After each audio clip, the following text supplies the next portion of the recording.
When irregularity is the foundation for an artistic series, one might fear that disorder is in store. For Ryan Thompson, assistant professor of art at Houghton College, some of the most intentional of messages can be found amidst the erratic and the uncertain. Following his participation in a recent gallery exhibit in Geneva, Switzerland, I had the chance to sit down with Professor Thompson to get a little more insight as to why he chose this series and how the objects of every day become the public's own. I have a friend and former professor named Conrad Bacher, who I studied with at Calvin College and then also studied with at the University of Illinois at Urbana-Champaign. And he has been working with this gallery called Gallery on Leaks Forever in Geneva, Switzerland for about 3 or 4 years now. I was invited to do a solo exhibition in this coming gallery season, the 10-11 season. And instead of sort of doing a big, huge project that occupied the whole gallery, his work is a little bit labor intensive and he wasn't so sure about sort of occupying the whole space. So he decided to curate a show alongside of his own personal project. So he did a project and then he asked 4 other artists to participate in projects with him.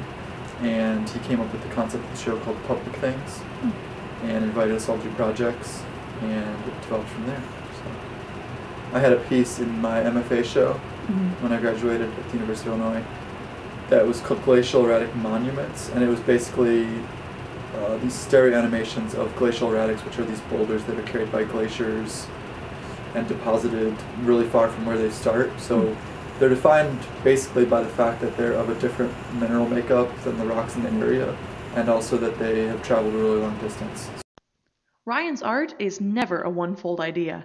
Much thought and effort must go into planning, design, and execution of his work.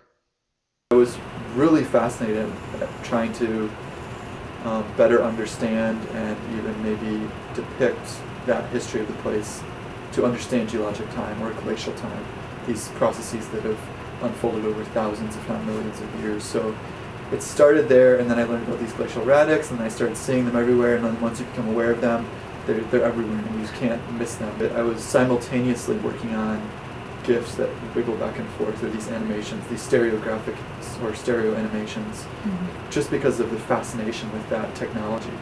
The fact that you can move 2 images that are taken just a few inches apart back and forth at this really quick rate, and it becomes 3-dimensional. Like, it's magical, that process. So those 2 things sort of just came together organically because I was working, on the tech, but then also on the concept, and managed to fit them together in a really interesting way.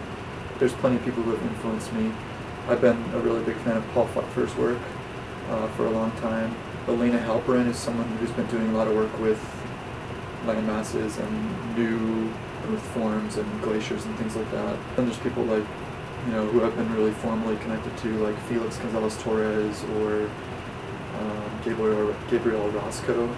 I really like his sense of humor. I wanted to have a deeper and layered meaning, but I also don't want to take myself too seriously. Lately, and this started in grad school, but it's been moving more in this direction, I'm really interested in the relationship between representation and the natural world. I guess photography and representation in the natural world. That is, the way in which we've imaged the natural world and how that affects our perceptions. You flip through an issue of National Geographic or a calendar by Ansel Adams or something like this, and you perceive the natural world as being often separate from the cultured world. That is, nature over here and culture over here.